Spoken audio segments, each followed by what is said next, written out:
morning, everyone. This is Paul from VITA. Thank you so much for joining us today. We've got Peter Pizzi with us this morning, who's going to talk about the aesthetic pink zone, harmonizing the total patient smile. That, you know, some of us are asking, where do I start? What do I do? Pink or white? Which comes first? Peter's going to talk about all of that this morning, and we thank him so much for doing this for us. Before we get started, though,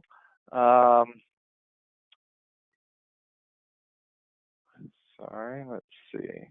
I just want to let everybody know that all of your phones will be on mute. We've got a pretty good-sized crowd today. So if you guys do have questions, that's great. Please, we love questions. So just type them into the little question box in on the pane on the side, and we'll try and answer those as we go along if they fit. But we will also save some time at the end to do a Q&A. Okay, so make sure you get your questions in there. The workshop will be recorded, so when we get done with that, we should be sending out a link to everyone. If you don't get one, please let us know, and we'll make sure and get you a link to this webinar. We'll get posted onto our VITA Learning website and our VITA North America YouTube page, along with several other topics, so please check us out there. You guys will get CE for this. You should automatically get an email as soon as this is finished that will talk about your CE. But again, if you guys don't get that or you have any questions, please let us know. And yeah, again, visit us on our socials, this webinar, as well as several other topics on our VITA North America YouTube page. So with that, I am going to turn things over to Peter. And Peter, thank you so much for doing this for us today. I appreciate it. You got my screen okay? Yeah, look terrific. Great. All right, thanks. We'll get rolling then. Thank you, everybody, for joining in. I appreciate it. These were one of the topics that we had touched on a while back, so kind of a revamp of it. I went through some of the slides and tried to upgrade and update a few things. So in the end, I think it's important that this is a topic that really needs to be discussed.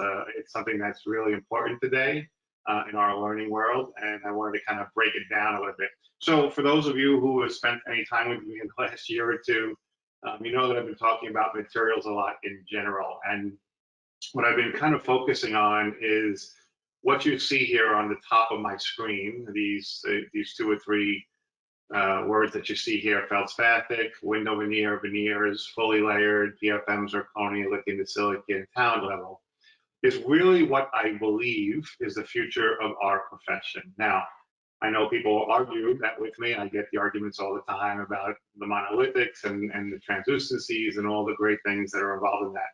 I don't disagree. I do lots of monolithic things too, and they're really advanced. But I would also argue that most of our profession today lives in this area. And this is the area where we're talking about micro-layered lithium to silicate, pressed veneers, sometimes micro-layered, sometimes stained, whether they're now in lithium to silicates or going into silicates and going into even zirconias, which I'm hearing about people starting to do that. So I'm not saying that these are bad things to do. They're actually good things to do. But what I would tell you is I try hard to live in this world. And the reason I try hard to live in this world is I believe this is the world where we create value. And this is the world where I think most people are really looking for. I said in a lecture in St. Louis last week that probably out of the 5, 6, 7 calls of doctors that I get a month, which is kind of a normal number, a lot of them say to me, hey, I hear you still do feldspathic ceramic. A lot of them are getting tired of some of the processes that we do. And so I don't want to turn this into a materials lecture. but I want to be clear of why I'm going here. The other part of the challenge is when you're working in these worlds, a lot of the times, part of what we're doing is actually pink. And I would tell you that probably about 25% of all the restorative that's done today has some sort of a pink restorative in it, whether that's a 2 or 3 unit bridge that needed a little bit of pink because we didn't have tissue, or it's a Zurich type bridge where it's half white and half pink, and we're building the whole case. But if you look at the numbers, we're kind of around the 25 percentile. So you see across the board, I'm doing lots of cases that involve pink, whether they're anterior implant cases or single units or just natural prep teeth. The pink finds its way in more and more these days because of all the challenges that we have with our patients and lack of gum tissue and lack of bone support. So I kind of want to break through that a little bit and talk about some of the ways that I think of pink, how I utilize it, and also part of the process for me is when I utilize it. What I mean by that is, you'll notice that in this case or this particular buildup, I'm actually adding most of that pink in at the very end of the case. So for me, this is really that the case is 95% done. And during my glaze bake, I'm really finalizing my pink ceramic material. And I do that a few ways. One, I might use a little bit of a low fusing material in the pink. This way I get a better fire during the great glazing cycle. But real reason is I get control out of being able to place that final bit of ceramic, feather it the way I want, steeple it the way I want, and actually have it look somewhat normal after the glaze rather than having to go back and try to fix it in between. So I find better control that way.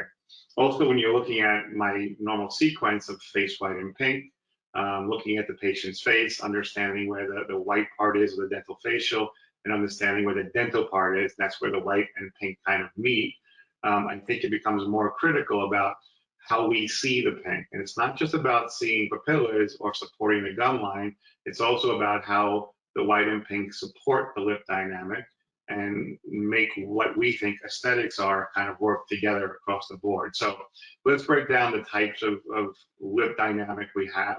There are 3 main categories of lip dynamics. There's the vertical maxillary excess patients, or the brachiofacial patients, the mesial facial patients. And each of these have different kind of percentages of how they fall in the market. These patients that show lots of gum and lots of pink are usually only about 15% of the market worldwide. So that's kind of a good thing for us, because whenever you're dealing with those patients, there's a lot more challenges, whether you're doing a single unit or you're doing 20 units. They are much harder to work on because of the amount of display between the white and the pink and the harmony we get between our relationships. These patients here in the middle, the brachiofacial patients, those are actually our favorite patients to work on. I always joke and say, when you have an opportunity to work on them, run with it, because it's fabulous in the sense that they don't show a lot of tooth structure. So a lot of times, whether it be a single central that you're working on or a larger case, their lip dynamic is so muted that they don't really get to show as much as we would like them to show. Because of that, they're actually a good patient for us, because they don't really kind of reveal the aesthetics so much. But the majority of the patients we work on are the mesial facial patients, and these are the ones that have a certain amount of display, either from the incisal ledge down or from the lower teeth up. And that really depends on their age and how much tooth display they have based on their facial features. But that's about 70% of the people that we have, and that's really kind of the majority of where we work in most of our cases. So the good news about that is, if people show teeth, it doesn't mean that they don't show pink. Most of the time, there's always some sort of a small amount of pink that's being shown in their Duchenne smile or in their highest smile that they tend to show. And part of our job is to support that pink, whether we support it by building pink ceramics or by how we create our emergence profile with our restorative. But in the end, whenever you look at teeth, you're going to always notice that there's a small amount of pink that's usually popping through in those papillas. And again, our design and our support is really critical. As I bring these teeth down, you can see how much more detail the pink starts to have. And if I really want to break this down and kind of give you guys some reference points, here's the way I look at it. If I take a normal central, let's say 10 millimeters, 10.5 millimeters, that's the 100% of the tooth that you see. Well, even in that 100% of tooth, you're still going to get a certain amount of pink that's kind of shown. And the number really varies, but I'm going to tell you it's between about 35 and 40%. So that means whenever you're making a white tooth, at least about 35 to 40% of that white tooth has some sort of pink surrounding it and it's proximal to it. And again, this is really critical, not only when you're building paint ceramics, but when you're making white restorations, how that paint harmonizes around there is really going to be a part of what makes your restoration look good or look like a failure, because if it doesn't have the same light optics and harmony in the restoration that you see in the natural tooth, it stands out. So it's not about just matching the white, it's about matching the pink and white harmony. The other aspect is you'll notice that as the pink kind of starts to drop, and you can kind of see that drop between the, let's say the incisal edge, the papilla position between the 8 and 9, and as it goes back towards the cuspid, you're going to notice it has a pretty sharp upward trend to it. Why? Because the papilla is actually getting shorter as it goes towards the back of the mouth. But what's also happening at the same time, the embrasure spaces are getting larger. So usually as I go towards the back of the mouth, they have more embrasure space on the lateral, more embrasure space for the cuspid. So really what that means is my contact position really changes from tooth to tooth. And I want to be really aware of that when I'm designing my white and my pink. Again, I think it's one of the bigger flaws I notice when I'm teaching around the country these days is that we're not creating the embrasure spaces properly, but we're really not supporting the white. And I think part of it, to be honest with you, is a little bit of insecurity. I know I have it with a lot of cases that as technicians or even dentists doing some composites, we're always tending to push our teeth back into the arch. We don't have the confidence to be bold and make them come out of the arch and support the tooth or support the adjacent position well and support the pink part well. So I think that's a real important part that we kind of have to work our way through and develop a little bit more confidence in. And then also, let's not forget that the tooth, also the root of that tooth actually supports the pink. And you'll notice how the bulge of the tooth, the coloration changes, how you get some of these darker areas in the proximal, and how the roots are actually supporting the peak of bone or the peak of tissue, because those two will correlate with each other. So I want us to always be thinking about working through our restorations this way. And this is why using a solid cast or some sort of a tissue cast is really critical for us. It's the root that determines all the angulations, the emergence profile, and the support of the pink. And our job is to utilize both of those, not just try to make the crown look good. Again, I think that's a big flaw that I face when I'm working with different laboratories around the country. Okay, the other part of this or leads into is the white supports the pink. So what I'm really saying is it's not just about making the white look perfect, it's about how the white supports the pink that's surrounding it. So I'll give you a good example of that. When you're looking down at a tooth, especially after a doctor has prepared it, what tends to happen is because the white has been removed, what you start to notice is that the tissue starts to collapse in towards the tooth. And this is where the doctor will use 1 or 2 core technique to try to remove the tissue away and give us accent to the margin. And that's really fabulous, except they don't really move the tissue back to where it's ideally going to be. The tissue is really just moved out of the way to give us the ideal situation to capture the marginal interface. So our job is to kind of manage that tissue. And most of the time when I'm working on a case, whether it's a single unit or a larger case, after the preparation is done or a dye model is done or I'm working on a solid model, I'm going to go back and recreate that emergence profile in the tissue. And by the way, I'm usually only doing that in about 3 to 4/10 of a millimeter, maybe down to about 4 or 5/10 of a millimeter, depending on the type of tissue that I'm working with. The thicker the tissue, the deeper and the more concavities I can give it. And the thinner the tissue, the different biotypes, the less I want to take away from that tissue because I don't have the bulk to work with. And I'll explain that more as we go through. So here's what I'm talking about, the tissue biotypes. There's basically 3 biotypes that we deal with: Bio 1, Bio 2, and Bio 3. Bio 1 is really the thinnest tissue that we work with. And this is really problematic for us, not only for our dental partners, but just for us in general, because it usually means our marginal interface is not as low as we'd like it to be. And we're very afraid of losing any of that tissue and having that tissue shrink back down. So we're much more cautious around that tissue, and our prep designs are usually a little less than adequate because we're not trying to violate or break any of the epithelial attachment. So we're trying to really float in this very small area that we work in. As the biotype gets thicker, like Bio 2, where the tissue is a little bit thicker, it gives us a little bit more freedom. We still really have about the same distance to work in, which is really about 3/4 of a millimeter on any biotype. But to be honest with you, we all feel more comfortable. So I say we, as the dentists who are prepping the teeth and the technicians who are working on the cast, we have a little bit more of a comfort zone because of the thickness of the tissue that's there. And then obviously when we're in bio 3, which is the thickest tissue that you're going to have, we get almost cocky, right? We feel really comfortable because you got a lot of tissue there. And as long as we're making that emergence support that tissue, we're going to be good. The chance of losing tissue is very slim. It's not going to be lost as easily.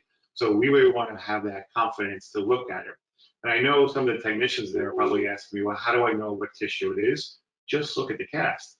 The model tells you that. Your dye model does it well because you're trimming all the tissue away, but your solid cast does. And one of the little changes we need to make is stop thinking that solid casts are for contacts. It's the last thing I'm using them for. Solid casts for me are about emergence profile and developing my tissue and managing the tissue process as I'm working through my case. That's where it's really critical for me. So if I look at my cast, I can tell right away if it's a thin biotype or a thick biotype, and that's going to help me to design the restoration.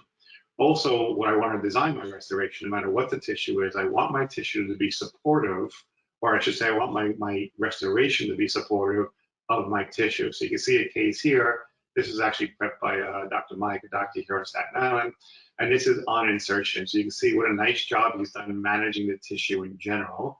He's got a little cord pack in here because he's getting ready to insert, but you can see how nice and healthy the tissue looks already. And when we actually go to slide the restoration, and this is a veneer, look at the difference in what you see on the tissue on the tooth number 8 as compared to the tooth number 9. See how I'm making my tissue help my pink, see how I'm help making my white restoration form the pink part of the tissue. I'm not counting on the tissue to be exactly where I want it to be.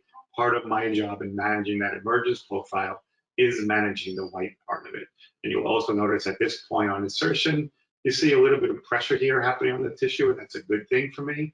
This is, again, just sliding the tooth right into the gum line.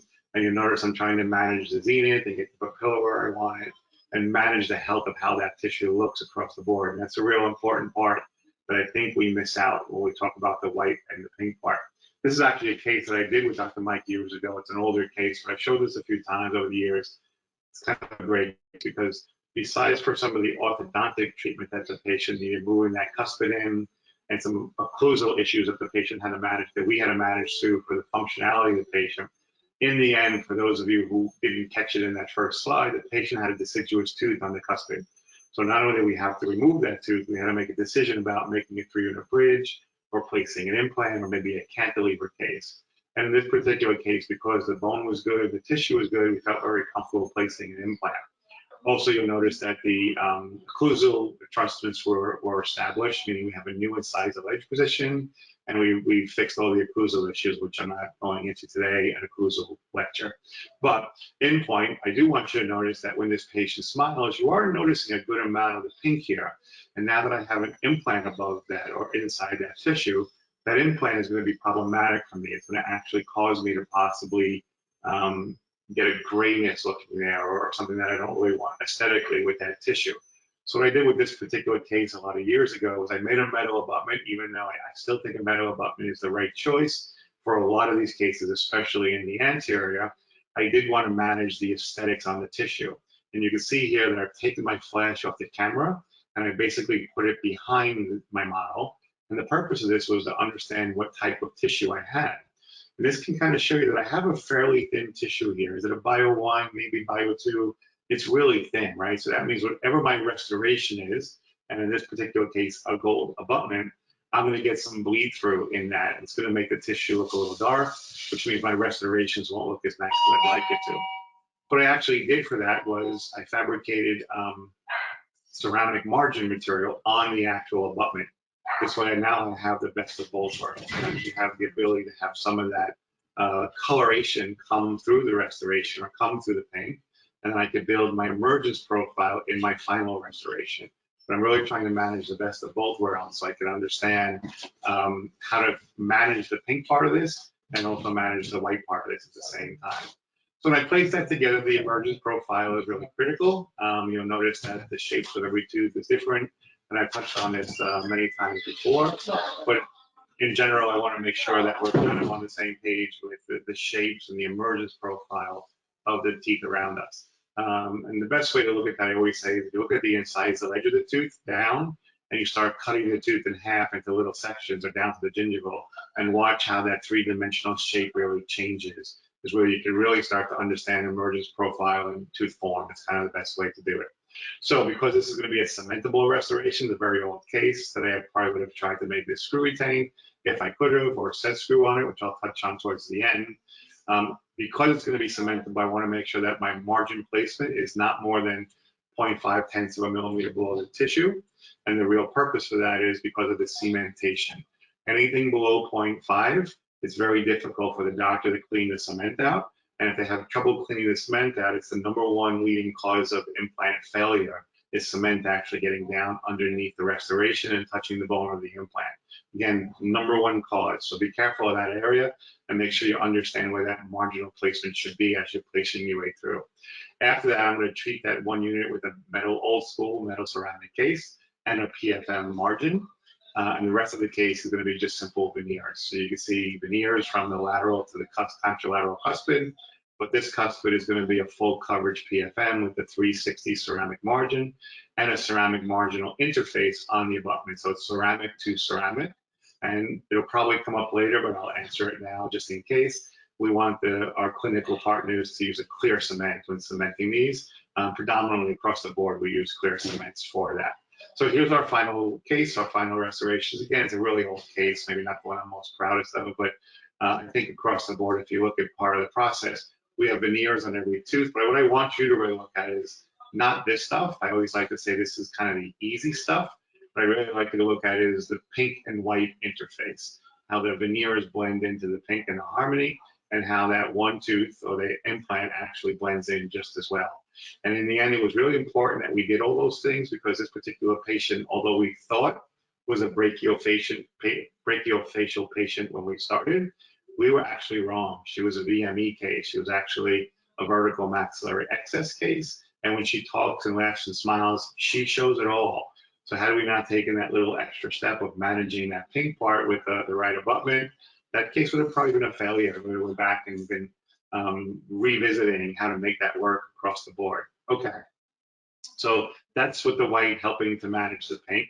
I said the pink supports the white, and that's really an important part for us. And as we go into larger cases, it becomes more important because not only does the white support the pink also supports the face, the support of the lip, and how we see what's happening there. And this is really prevalent in denture cases, right? So when we're working through our denture cases, most of the time we're doing white and pink, obviously, and that pink not only has a role to support the white part of the teeth, but also support the lips and the cheeks and kind of fulfill what it looks like in the patient's face. So this is a great case because it's an older case, and it really kind of fits into that category well of supporting both the white and the facial feature. So if you look at our patient, his name is Rick, you're going to notice that if you look at his face, that you can almost see that on the right side of his face is kind of a little bit of a collapse here, right? He's got better support on the left side, but on the right side, it almost looks a little kind of caged, right? It's really not as supported as it should be. And that should become more obvious to you as I blow that up and kind of see that there's no real support there. Now, granted, the restorative is not really in the right place either, and that's not helping it. But part of it isn't just about the white, it's partly that he's lost bone. There's really no bone support there, which means there's no pink there, which means the face is kind of collapsing into that area. That's not what we want. Now, I don't want to turn this into an occlusion lecture, so I'm going to kind of skip through this. We can maybe come back and talk about this more one day, but this is really a constricted envelope case that we did a long time ago. And you can see here that the patient's first point of contact was hitting on that bridge work that was restored before. So we're going to fix part of that by managing the occlusion, opening the vertical, and only restoring the upper arch, so we don't have the ability to touch on both. What I'm really concerned here about is in the envelope. And I said to you, I called him a constricted envelope. That's because when the patient closes, the front teeth, the lower teeth are hitting behind the upper teeth right away. And that's kind of forcing the patient to slide back and do a lot of damage. That's not where we want to restore our patients. Again, I don't want to turn this into an occlusion lecture, but I just want to be clear that in this particular case, there was a major constriction, and we had to really deal with managing his envelope. We did that through deprogramming the patient, putting him in either a Lucia jig or some sort of programmer, finding out where the lower jaw position really was, and how much we needed to adjust the teeth, either through an orthodontic position or through a vertical opening position. And in his case, we chose the vertical opening position. So we transfer our information with a normal analyzer. This is the Coits analyzer, and almost every one of my doctors use this today. It helps us to really divide the face, look at the dominant and non-dominant sides, and really level the occlusive plane so we get an understanding of where the teeth should be. The nice part about these facial analyzers is this is all we really have to get in the laboratory. This little tray comes into us, and we can use this to mount on our table, and then we can do all our mountings from there, which makes life a lot easier for us.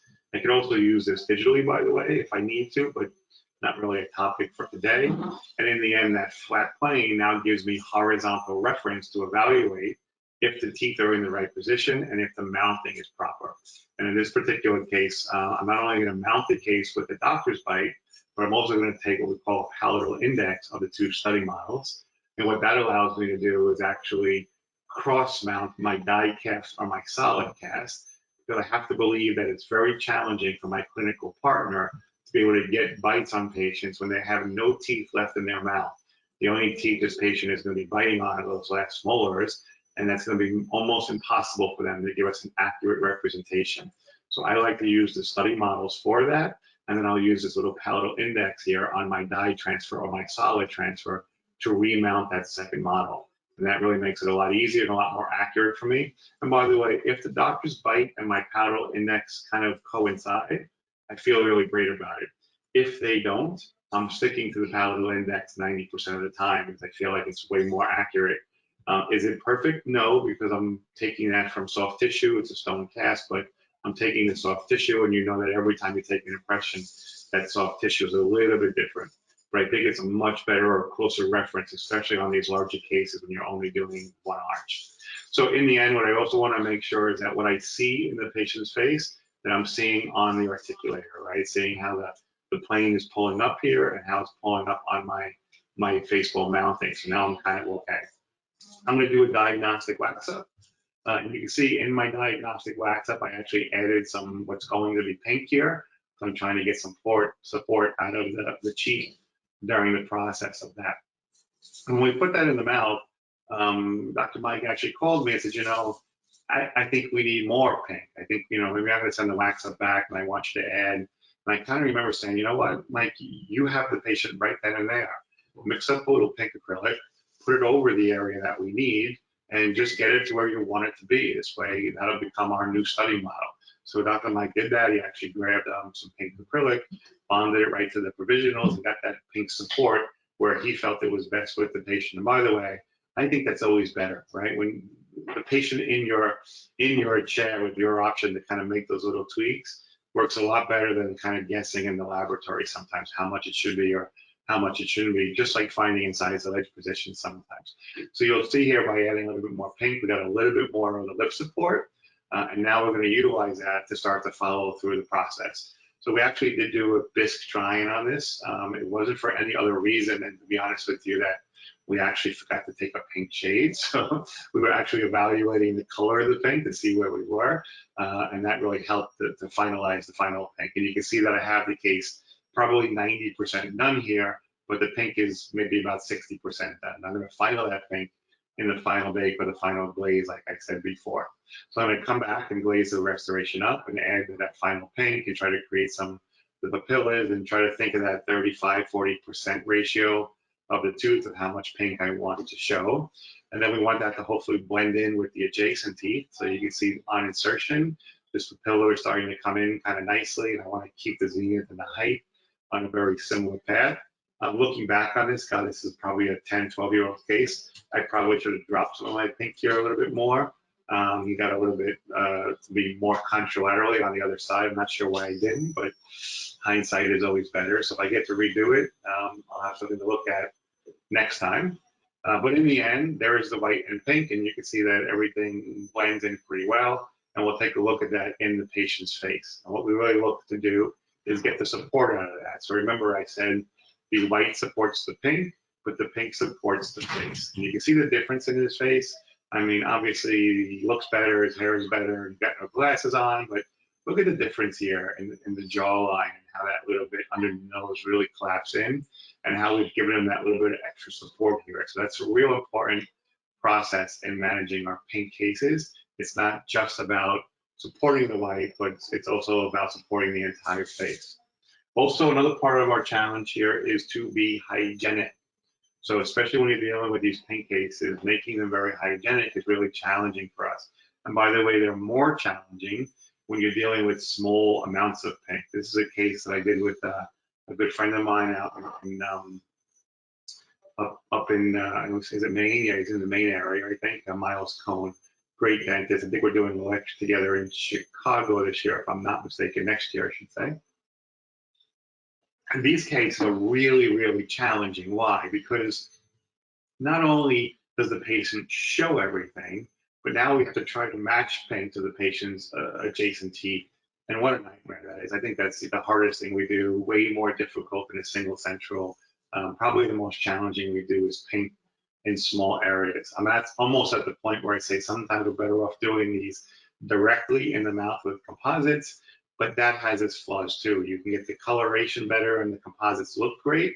The problem is they don't last very long, right? They're a 2-3 year window, and then you got to kind of go back and redo it. So it's kind of a catch-22 there. But in the end, we face a lot of these cases where we can't get the tissue where we want, and our job is to figure out how to make it work. Now, one of the interesting things with this particular case was when I received the case, this is what the patient was wearing, something along those lines. And I realized that part of the mistake was that we weren't being confident enough with the pink, meaning that whoever did the pink tried to put as little amount of pink on as possible and didn't realize that they actually should have put the pink over the mesial into the middle third of the cuspid and over the distal into the middle third of the central. So it actually needed more pink. This is kind of what I mean about having the confidence to realize that things need to be where they need to be. So we reprovisionalized the patient. We started working through our case with a zirconia subframe. It's going to be a micro-layered case, very minimal in the preparation. She's a young patient, and we did try to create an ovate site here where we're going to emerge some of that pink out of that site to try to make it look a little bit more natural. Miles did his usual beautiful job on the preparations, and I'm going to start working through my process with my Effect Chroma materials and my Chroma Plus materials, and then into my dentins and so forth to really start to create that shape. I'll walk through my normal dentins. I usually use 2 or 3 dentins. Sometimes I'll use, this is going to be a 1M1-ish case, maybe slightly lower in value. I'm probably using more 1M2 or 2R2, something to give me a little bit more of a warmth and color around the cervical. And then I'm popping up to a brighter shade here, maybe like an OM3 or an OM2 to get a little bit more value in that middle third. And then I'll probably finish it off with that 1M1 or 1M2 kind of a color, even though that was probably the base shade of color that we picked there. And there is my dentin buildup. And I'll do a little fire and put some enamels on that. Obviously, you'll notice that I actually have more pink on the cuspid. And I think I wound up coming back and putting even a little bit more pink here, if I'm not mistaken, after we did the try-in. So we did a try-in at this point. You could probably see it from this point of view that I've actually put more pink on over to the central and more pink on over to the cuspid. So I'm actually almost making this a 3-unit pink case rather than just a 1 or 2-unit pink case. And that's going to give me a little more freedom. Yeah, there's a better picture. You can kind of see how much more pink I put on here. And that's going to actually help me. But the key of this is hygiene, right? What I need the patient to be able to do is when that bridge is in place and cemented, I need to be able to take a floss threader to get through the interproximal area and be able to clean underneath that pontic site, because the tissue will change over a period of time. And we're going to put an ovate site in there and put a lot of pressure on it, but I also don't think that it'll last that way forever. So I want to make sure the patient is constantly cleaning, and the more cleaning they do, the better chance we have of maintaining some of the tissue levels that we have. So that cleansing part is very important to us. And here we go onto the insertion. This is pretty much, I think, right after cementation. And you'll see that it blends fairly well. Is it perfect? No, I think we can debate that all day. But in the end, I think adding that little bit of extra pink was really the difference. Having the ability to put it on the central and the lateral really helped it flow in a little bit better and kind of make it look a little bit more like the contralateral sides. That becomes important for us. And in the end, the patient was fairly happy with that. So we've talked about the white supporting the pink supporting the lips, the hygienic support, and now let's kind of put that all together in the gestalt and see how that kind of works together.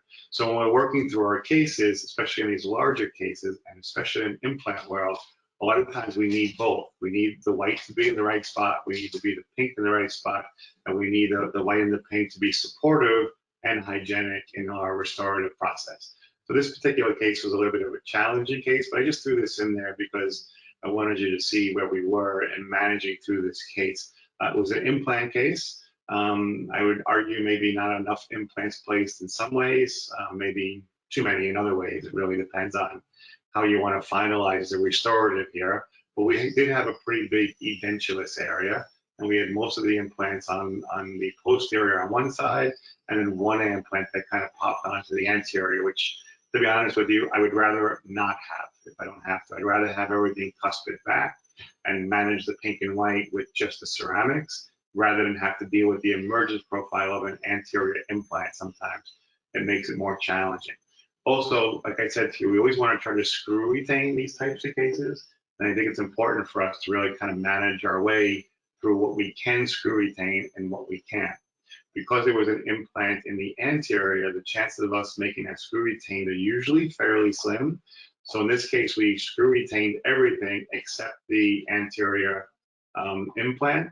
And you'll see what I did to manage that one is we made an abutment underneath it, and we actually screw retained it from the lingual. So we actually used a set screw to lock into the implant. What that really allowed us to do is keep the whole case as a screw retained prosthetic, and it allows us to have access to it and remove the bridge if there's ever any flaws or anything we want to come back and revisit down the road. So yeah, I get putting more implants in sometimes is good, but sometimes those anterior in these aesthetic cases is more challenging than it's worth for us. So you can see the framework was tried in and everything was verified there. Just as a little side pointer here, we use a high quality gold, usually 52% gold with some palladium in it. And we do try to make the connectors as thin as possible and the frames as thin as possible to manage the weight of the material. One of the things I'm finding though over the years is that we're kind of going backwards a little bit in some of the designs.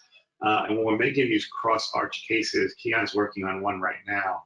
He's actually casting the entire framework with a bar from one side to the other, just a little rod that runs through.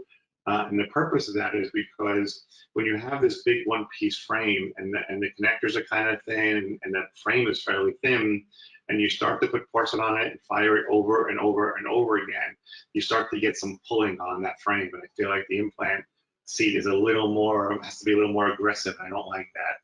So one of the things we're doing on these cross arch cases, I think the obvious answer is don't make one-piece cross arch cases, right? So we try not to do that as often as physically possible. But in this particular case, as you can see, because of where the implants are, that really wasn't an option. Had we got one more implant in there, we could have, but because we didn't, we had no choice but to go full arch. And because we had no choice to go full arch, I want to make sure my connectors are a little thicker and that we put that bar across the frame just for all the baking processes. When I'm all done and the case is glazed, then I cut that bar off and polish away the little metal spots. But that just helps give me a little stability in the larger frame. So build-up wise, I built this case with the VM9. The same process. I usually start with my EC materials or CP materials. The one thing I might do slightly different than some of you are doing is in the cervical area where I'm going to be building up my pink, I'm not starting with pink materials. I'm actually starting with whiter materials. The bone is generally usually about an A1-ish or a B1-ish kind of a color. So when I'm starting to do my first build-up in this area where I know my pink is going to be, I'm usually using an EC1 or an EC2 there to get started. And then I'll come back with all the rest of my ECs or CPs and my denting materials in that build-up. Again, I always brighten up my build-up in the center third of the tooth. I always want to get a little bit more value in that area. And then I'll walk my way through getting that brightness, finishing off my canvas and my translucency, my mamelon materials, and then surrounding that with my enamels the way I normally would. And once the case is like 90-something% done and I'm pretty happy with it, in the final glaze bake, I'm going to come back and add all the final paint, try to get my papillars to about the 35 to 45 percentile. And by the way, that number I'm giving you is got a little leeway to it. Why? Because Sometimes older patients don't have 40% of tissue, they only got 30% of tissue. So I always tell you it's kind of 35 to 40-ish%, depending on the lip dynamic and depending on how much pink you want them to show or not to show. For me, I usually try to stick around at least the 35 percentile, but I always wish that sometimes you get that little bit of extra there. You just got to be careful because you don't want to make them have too much pink display and break away from the 100 percentile and that 35 to 40 ratio. I don't really want you to ever cross that 40% ratio if you don't have to. Final case is done, so everything is nice and screwy thing. Everything screws in from the occlusal aspects except for that one lateral implant, which is going to be screwed in from the lingual aspect of the patient. And you can see the final restorations here. So I think surface typography, embrasure space, some translucencies, not ton. He's a strong kind of looking man. I didn't want it to be too feminine of a tooth. So the flatter lateral, not too much point on the cuspid because that gives you a sign of youth. A little bit flatter and then a little bit rounder into the embrasure space. And again, the flatter edges and slight embrasure spaces with not tons of translucency, but actually just a little bit of warmth that kind of floats in over the teeth.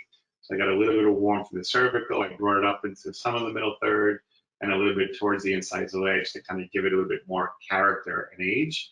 Unfortunately, this picture is taken with a ring flash, so that one doesn't look as good as I'd like it to look, but I think you get the idea, is that in the face it works. And I think if I was going to go back and critique this case, like I do with every case that I do, I think I should have got that pink up a tiny, tiny bit more.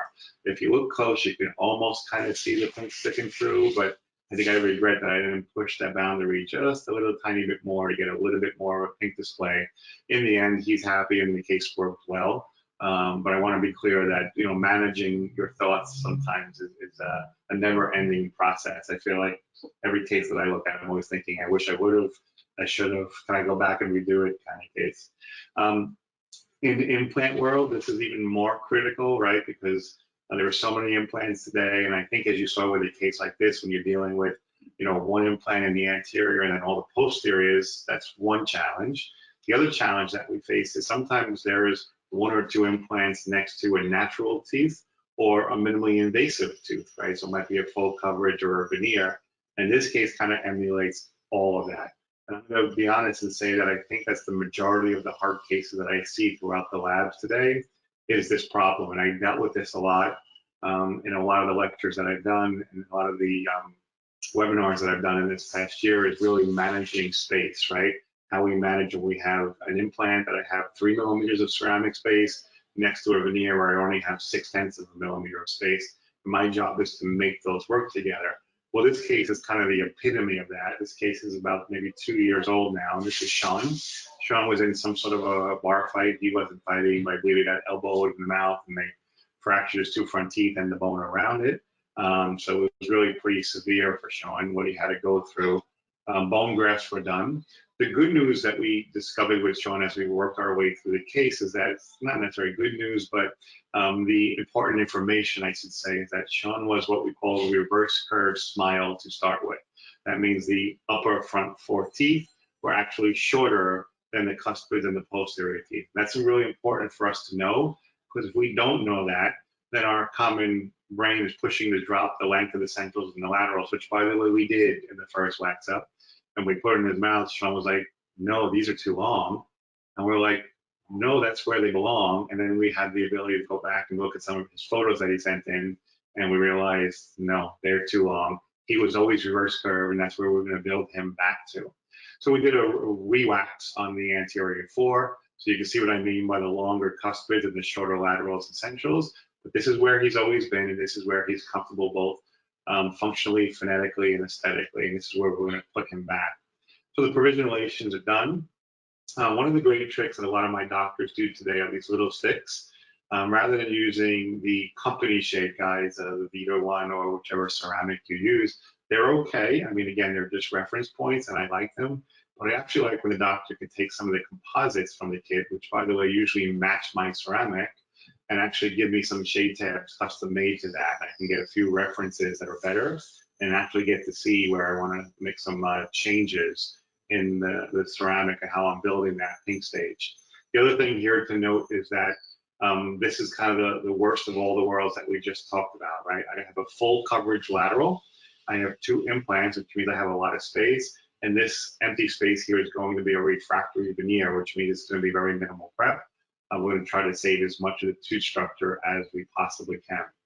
And normally, for those of you who have taken courses and lectures with me before, you know that I normally talk a lot about the modification of not only the metal coatings if you're using metal, but of your zirconia substructures and how we modify those colors either through our opaques or our aligners or our margin materials. You'll notice in this case, I've done none of that. And the reason I've done none of that was on purpose. Why? Because like I told you before, this whole area here is really going to be pink. And because it's going to be pink, I want the color behind it to be more in that lighter A1 kind of family. So the only area that I actually added some warmth to would be the interproximal area and very little bit of violet towards the insides of the lid. I didn't have to do as an extreme amount of coloration on those because I'm managing the white and the pink, not just the white part of the case. And like every case, I kind of start the same way. You'll notice I have a ceramic margin on my old school metal ceramic case here. And I'm going to start with my CPs and my EC materials. Those are the highest chroma materials in the VM kits. And I'm also going to use some of the whiter materials down here by where the interface of pink and white is going to be. Then I'll come back and I'll start my dentins. And again, in this case, I'm using a more chromatic dentin here, maybe a 1M2 or a 2M or a 2R. But down here where the white is going to be, I'm back to that 1M1 kind of a color, kind of the whiter, brighter, kind of what I see in the bone coloration, which is really what I want to kind of emulate to build the white on top of. Excuse me. And then I'll start to bring the whiter dentin, in this case probably a bleaching dentin, up towards the incised edge and up and down my line angles.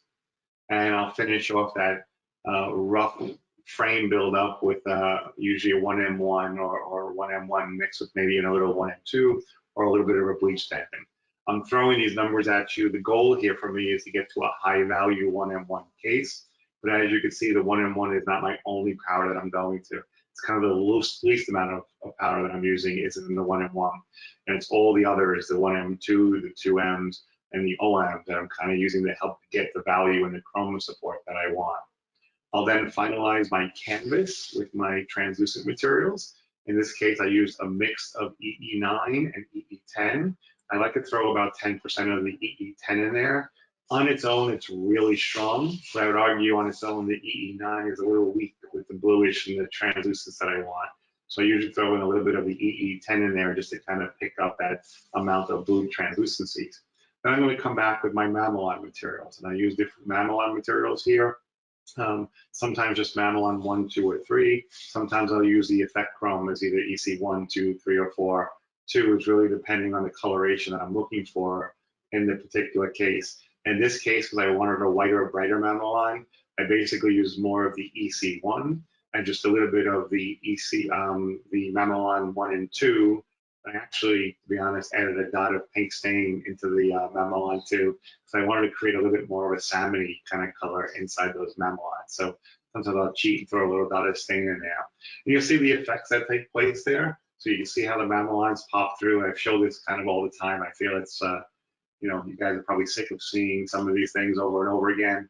But this is the way I treat almost every case. I want to be able to get my translucency on my canvas and get my mamelons in across the board. I then come back usually with some whiter enamels, maybe an EE1, or sometimes maybe I'll mix an EO1, my effect opal 1, with a little bit of NT material to give me a little bit more of a whitish band in there. The EE1 works nicely. I find the EO1 with a little bit of the NT is actually a little bit nicer for that whiter band, but okay. Now let's go to the pinks, because this is what our focus is. I'm going to tell you up front that I'm going to use almost all of these. So you're looking at the G1, 2, 3, and 4. I don't use the 5 as often. I tend to use that more on darker complexions. So people of color that have a much darker complexion tend to get a little bit more of that purplish hue in there, and I might use it more for that. I do tend to probably stay in the 2, 3, and 4. And sometimes I might mix a little bit of 4 and a little bit of 3, a little bit of 3 and a little bit of 2, or I might throw in a little bit of 1 into the 2s and 3s just to kind of change the variance. And what I mean by that is I don't want to put the whole gingival in 3. I like to use a little bit of 2, a little bit of 3, a little bit of 4, just like on the tissue that I showed you before. There isn't one color, there are many there. And sometimes when I come back, I might do some more mixing, right? So I'm kind of giving you a little formula here, right? So my base colors, I'm usually starting off with my G4 and 5 in the very beginning. And that's kind of my first layer. My second layer goes into the more G3s and 4s, so the color's getting a little bit lighter as I go through. And then my third layer, or parts of that layer, is then the 1, 2s, and 3s. I started off with the most color on the inside, and as I'm working my way out, I'm getting a little bit lighter in the color. And I'll usually put that into my first bake. In the second bake, I'm going to usually use the same powders, but I'm going to put in some translucents in there. So I might just come back and use a little bit of a window material in there to kind of give them a little bit more translucency. Now with the VITA materials, I think you find that they're fairly translucent to start with, so you don't need to create too much translucency. Sometimes the knock on the gingival materials is they're too translucent. So realistically, when I say I'm adding in a little bit more translucency to them, I'm really just adding a little bit of an amount just to get a little bit more translucency. And then when I come back and my final bake or glaze, I might actually use a little bit of the low fusing material, a dot of low fusing in there, because I'm going to fire most of that in my final glaze bake. So that final bake, you're going to see, I'm probably going to go back to my 2, 3, and 4.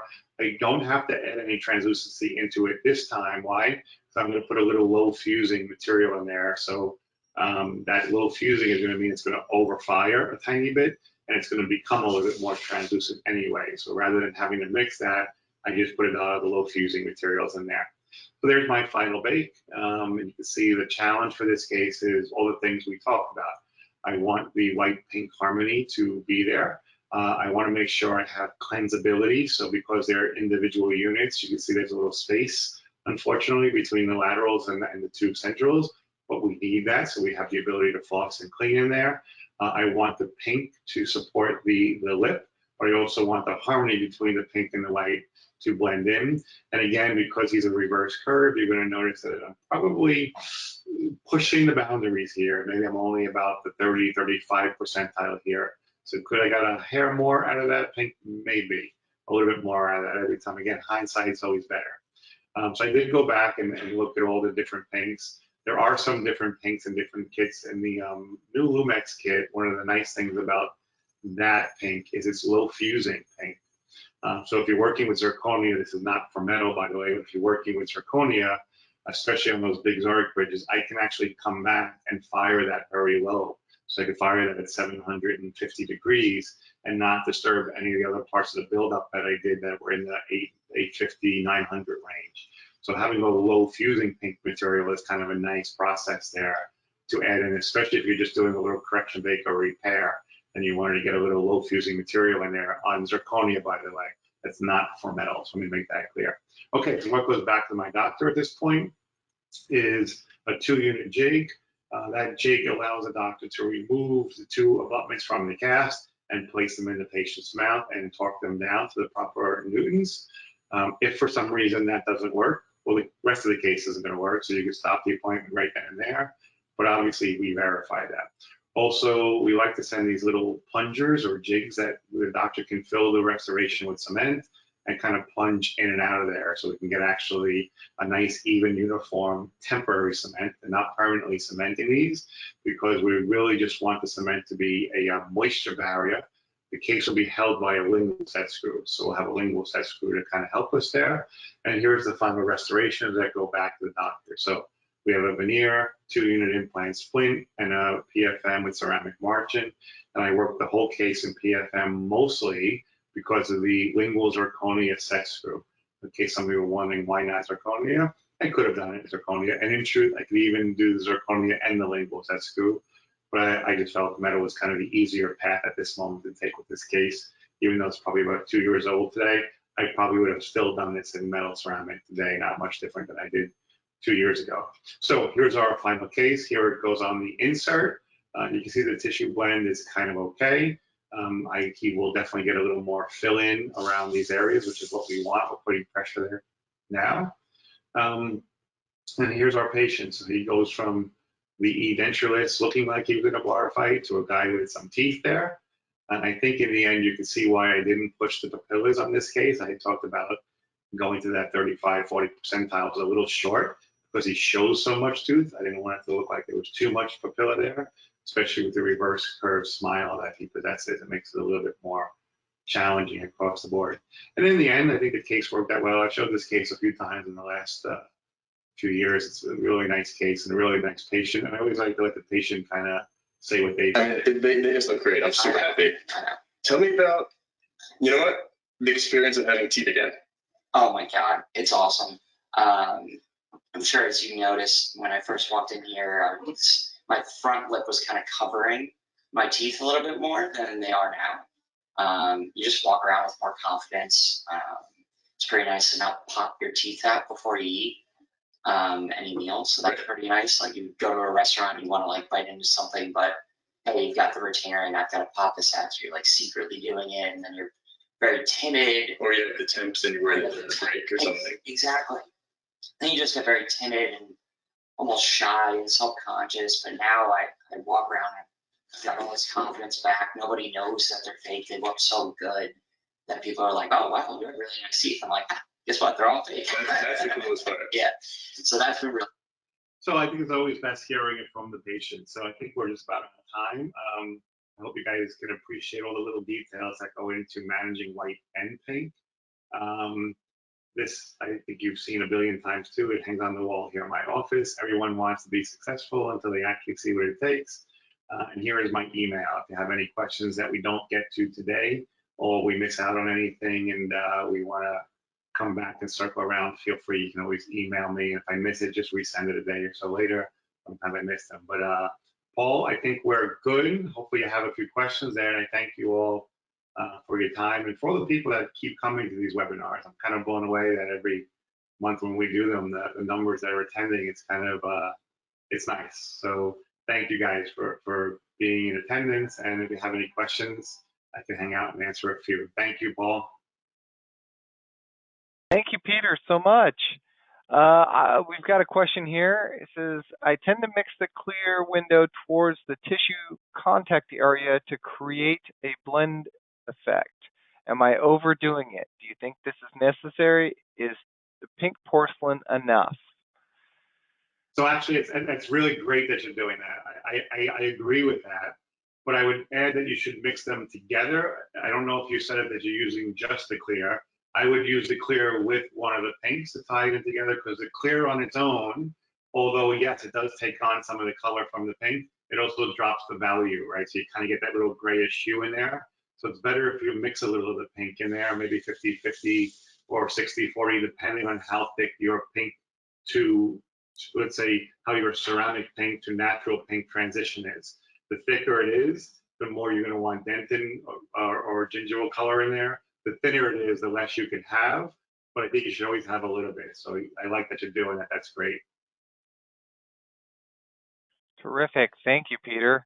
We've got another one here asking about where you get your brushes, or the brushes that you showed. The brushes are mine. So I've had a few companies have made them for me over the years. My main brush was made through MPF Harvest. They've since separated, and then the second brush that is probably in some of the pictures is just a Harvest Dental. So those of you who know Harvest, that's Sasha. And I'm actually working on a new brush right now that's not on the market yet. So hopefully I'll be able to get that finished up. It's really challenging with the hair and so forth, but I am kind of working on a new one now. But you should be able to find them either through MPF or Harvest, the older ones. Terrific. Thank you, Peter. I'm going to jump back over here to my screen again. If you guys join us on for other webinars and our YouTube North America page.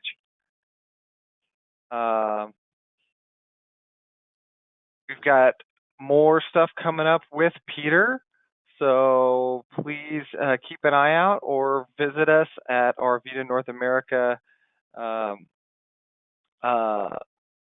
webpage to find a list of all of our upcoming courses. If you guys have any questions about the product that you saw today, pricing and that kind of stuff, you can contact your local rep, and this will get you there. If you've got other technical questions, please feel free to call either myself or my colleague Jim here at the help desk. We're always happy to help. And if I can help in And any of way, course, always feel free. And then of course, you know, Peter always offers his info as well. So if you guys have questions, you can contact Peter directly.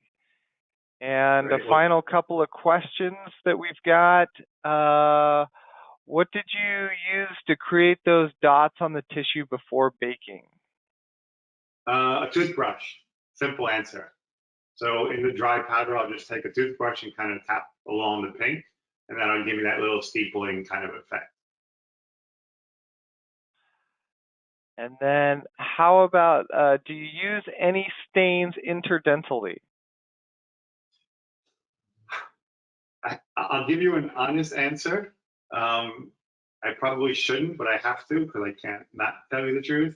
I do sometimes, but the stain I use is, I don't think it's available anywhere. It's a stain that a friend of mine made that I'm not sure I'm really supposed to be using or telling you that I use once in a while. Right? Honestly, I only use it every blue moon if I want to get a little bit more of a reddish color to it, because sometimes with the pink materials, getting a real red out of them is hard. But besides for that, no, I just might cheat a little bit with the red chroma stain that I have that is not on the market anywhere, but you do have red and pinks in some of the staining kits. Okay, terrific, thank you.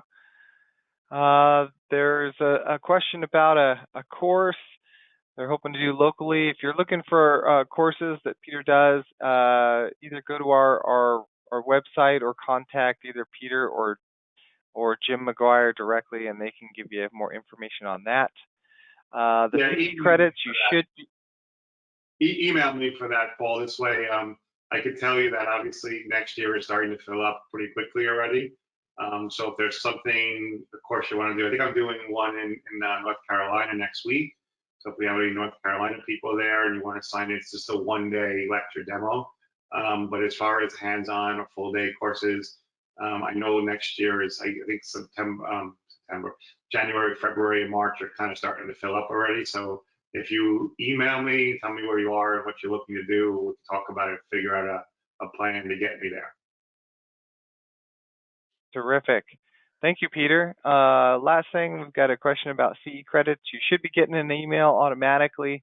If not, you can contact us at the help desk and we'll make sure and get that information to you. Well, thank you everyone for joining us today. This has been another VITA Learning webinar. Thank you so much to Peter Pizzi for sharing your time and your knowledge. We appreciate it so much, and we look forward to seeing all of you next time. Thank you, everybody. Take care.